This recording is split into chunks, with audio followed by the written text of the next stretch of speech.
The night I was arrested, my husband stood in the doorway and did nothing. No questions. No confusion. No defense. Just silence while his family watched me like they had already won. I was accused of stealing money from a business I barely touched. Documents with my signature appeared out of nowhere. Bank transfers traced back to my name. Even messages that sounded like me admitting guilt. Everything was neat, convincing, and terrifyingly prepared. I kept waiting for someone to say there had been a mistake. No one did. His parents spoke calmly to the police, explaining how disappointed they were. His sister cried at the right moments. His brother nodded along, as if this had been discussed and rehearsed long before that night. And my husband, the man who promised to protect me, let them speak for him. I was released hours later due to lack of immediate evidence, but the damage was done. Whispers spread faster than facts. Friends stopped calling. Neighbors avoided eye contact. My name felt poisoned. At home, I demanded answers. My husband said his family was just trying to help. He said things looked bad and I should cooperate. That word stuck with me. Cooperate. As if my guilt was already assumed. Over the next few days, more things went wrong. My access to joint accounts was restricted. Important emails disappeared. My workplace received anonymous tips questioning my integrity. Every move I made seemed anticipated. That was when I realized this was not panic. It was strategy. They had framed me carefully, patiently, and with one goal. To remove me without getting their hands dirty. To protect something far bigger than my reputation. Late one night, I overheard a conversation that made my blood run cold. His family was arguing quietly, worried that one small detail had been overlooked. One mistake that could unravel everything.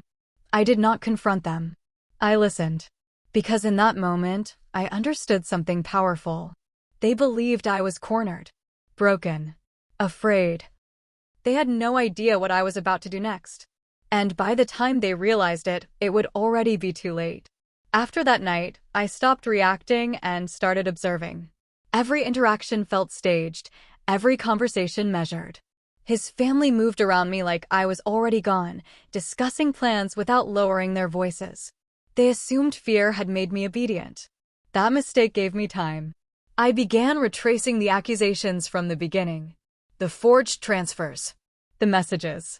The timing. Everything pointed to one place, the family business accounts that only his brother managed.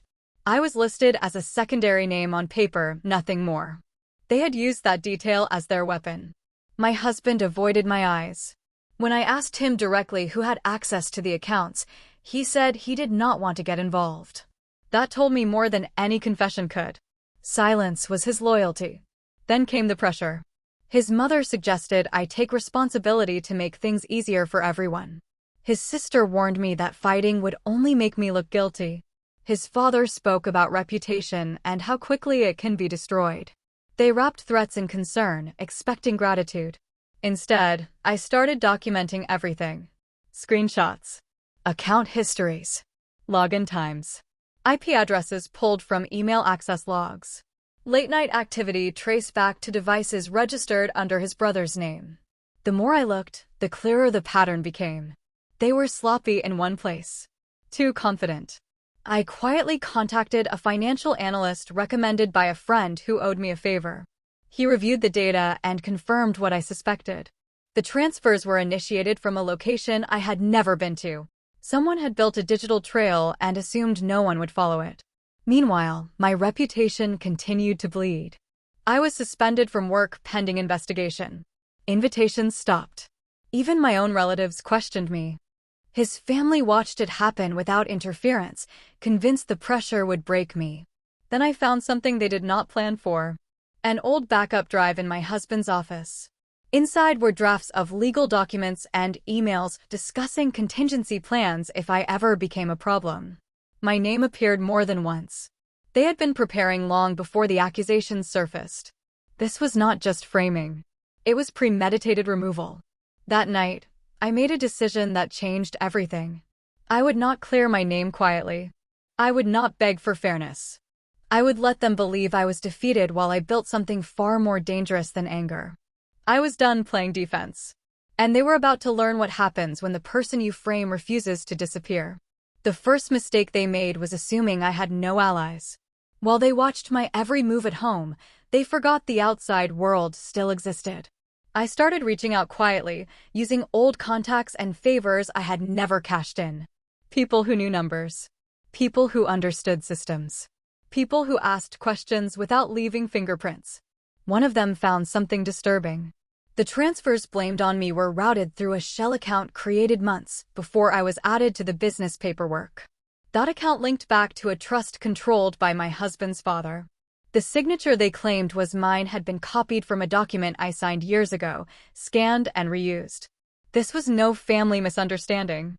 It was a financial setup designed to make me the perfect fall person. At home, the atmosphere shifted. His family became unusually polite. Too polite. Meals appeared without conversation. Compliments replaced criticism. It was the calm before something worse. They believed the investigation would move faster than my ability to respond. Then came the warning.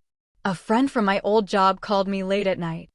She said someone had been asking about my mental state, hinting that I was unstable and capable of theft. The calls traced back to a private number used by my sister-in-law's workplace. They were preparing the final blow.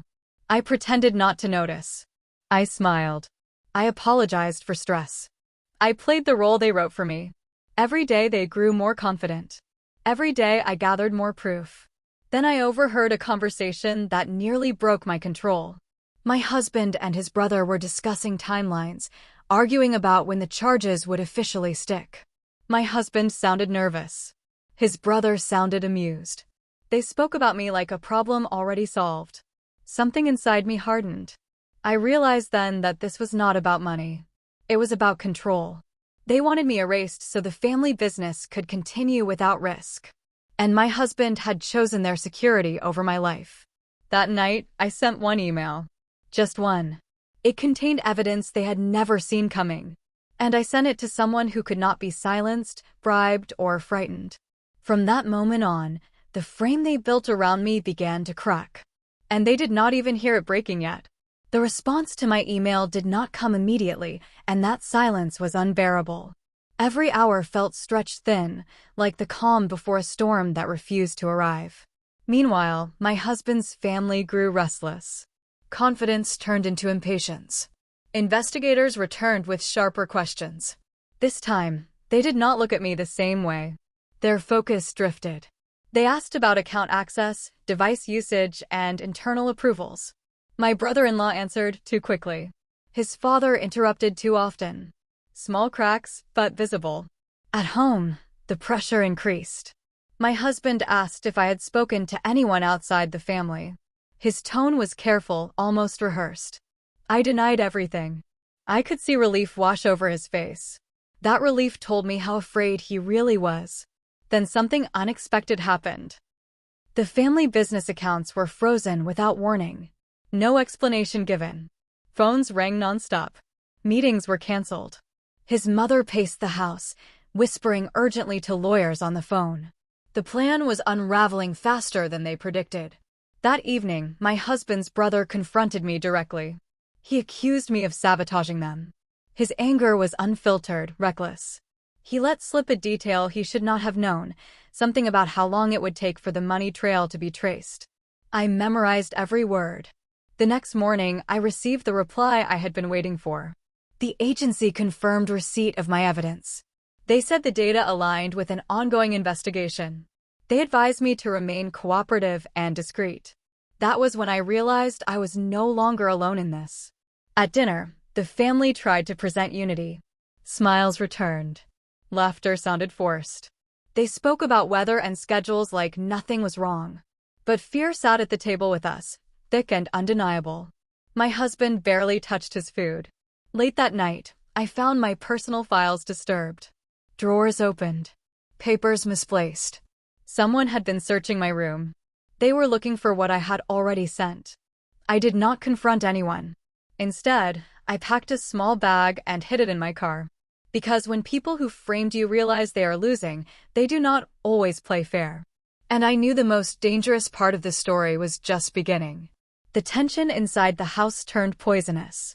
No one spoke openly anymore, yet every glance carried accusation. Doors closed softly. Conversations stopped when I entered a room. I felt less like a wife and more like a threat they were deciding how to eliminate. My husband changed completely. He checked my phone when he thought I was asleep. He asked where I went, who I met, why I was calm. My calm terrified him more than anger ever could. He knew something was slipping out of their control. Then the first arrest happened. Not public. Not dramatic. Quiet. My brother-in-law was taken in for questioning after failing to explain inconsistencies in the frozen accounts. He was released hours later, but he came home shaken. For the first time, fear replaced arrogance. That night, his family held an emergency meeting behind closed doors. I listened from the hallway as panic replaced planning. They argued about who had access to what, about which accounts were exposed, about whether sacrificing one person could save the rest. And then I heard my name. They discussed offering me a deal. Money. A clean divorce. Silence in exchange for protection. My husband hesitated, but did not refuse. That hesitation told me everything I needed to know. The next day, my workplace called again. This time, not with suspicion, but with concern. Someone had contacted them attempting to withdraw the complaint against me. The voice matched my mother-in-law's number. She was backtracking. Too late. That afternoon, officials returned with a warrant. Devices were seized. Laptops. Phones. Hard drives. The house that once felt like a fortress suddenly felt exposed. My mother-in-law sat stiff and silent, her confidence finally gone. My husband pulled me aside and begged me to fix this. He said we could still be a family. He said mistakes were made. I looked at him and realized he was not asking for forgiveness. He was asking for survival. I walked away without answering. Because at that moment, I understood the truth. They did not ruin my life by framing me. They revealed exactly who they were. And the ruthless part was still coming. The house emptied quickly after the warrant. Lawyers replaced family dinners. Phones stayed glued to ears. Whispers filled every corner. The same people who once controlled every outcome now waited helplessly for answers that did not come. I was asked to give a formal statement. This time, I was not sitting alone. The investigators treated me like a witness, not a suspect. They walked me through timelines I already knew, asking me to confirm details that pointed away from me and straight at the family business. Each confirmation felt like reclaiming a piece of my stolen life. When I returned home, my husband avoided me. He slept on the couch, his face hollow, eyes ringed with fear. His parents blamed each other openly now. Years of secrets were turning them against themselves. Then the threat arrived. A message from an unknown number warned me to stop cooperating or consequences would follow. No signature. No emotion. Just intent. I forwarded it immediately. The response was swift. Protection measures were discussed. The situation was no longer theoretical. That night, I packed the bag I had hidden and left without announcing it. I checked into a hotel under a different name, my heart racing with every sound in the hallway. For the first time since this began, I allowed myself to feel afraid. But fear sharpened my focus.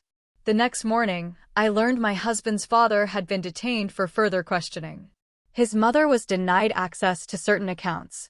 The foundation they built on lies was collapsing fast. My husband called repeatedly.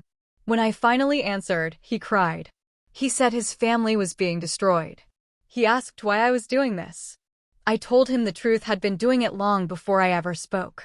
That was the last conversation we had as a married couple. By evening, news began circulating quietly. Not public yet, but moving. The case had expanded.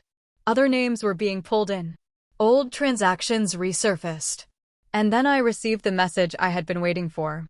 They were ready to move forward. The frame that trapped me was officially broken. Now it was their turn to face what they built. The shift was immediate and brutal. Once the case expanded, everything they depended on started collapsing at once. Business partners froze communication. Longtime allies suddenly claimed ignorance. The same people who once defended my husband's family now avoided their calls. Silence became contagious. I was asked to provide additional documentation, and this time it felt different.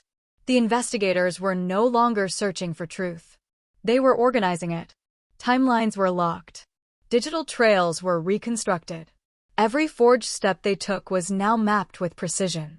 My husband's mother tried one last maneuver. She reached out through a mutual contact, offering to fix everything if I withdrew my cooperation. Money, property, even public apologies. The offer revealed her desperation. She no longer believed she could win. She just wanted the damage contained. I declined without responding. That refusal triggered chaos. Arguments turned explosive. Blame shifted hourly inside their family. My husband's brother accused his parents of setting him up. His father accused everyone else of incompetence. The unity they once used as a weapon against me shattered under pressure. Then came the formal notice. Charges were being prepared. Not just for financial crimes, but for conspiracy. The word echoed in my head. Conspiracy. It meant this was never about a mistake. It meant intent. Planning. Agreement. It meant they framed me together. My husband showed up at my hotel unannounced, exhausted, and broken. He admitted he knew pieces of the truth earlier than he ever confessed. He said he believed they would stop before things went too far. He said he never thought I would fight back. That was his biggest mistake. I told him I was done protecting people who sacrificed me without hesitation. I told him the marriage ended the moment he chose silence over truth. He left without arguing. For the first time since this began, I slept without fear. The next morning, headlines were drafted. Not published yet, but ready. Internal audits. Legal filings. Warrants expanding outward. The story was no longer about me. It was about them. And the final consequences were only hours away. The end did not come with shouting or dramatic arrests on the front lawn. It arrived quietly, wrapped in legal documents and irreversible decisions. Formal charges were filed within weeks. Conspiracy. Financial fraud. Evidence tampering. The case laid out how my husband's family built a system designed to protect themselves by destroying anyone who threatened their control. My name appeared only once in the final report, not as an accused, but as the person they tried and failed to erase. The business collapsed almost overnight. Accounts were seized. Contracts terminated. Partners distanced themselves publicly. What they once ruled with confidence fell apart under scrutiny they could not manipulate. My husband finalized the divorce without contest. He did not ask for forgiveness. He did not argue. He signed and left. Whatever love existed had been buried under choices he could not undo. His family stopped contacting me entirely. Pride vanished. Influence disappeared. They became ordinary people facing consequences they believed would never reach them. I rebuilt my life without looking back. My job was reinstated with a formal apology. My record was cleared. People who doubted me returned quietly, embarrassed by their silence. I did not confront them. Vindication spoke louder than anger ever could. The ruthless part was not revenge. It was restraint. I did not destroy them with lies the way they tried to destroy me. I did not scream or beg or expose anything emotionally. I let facts do the damage. I let truth move forward without mercy. They framed me believing I would break. Instead, I dismantled everything they built while standing completely still. I walked away with my freedom, my name, and my future intact. And they were left exactly where they belonged, facing the consequences of what they did next.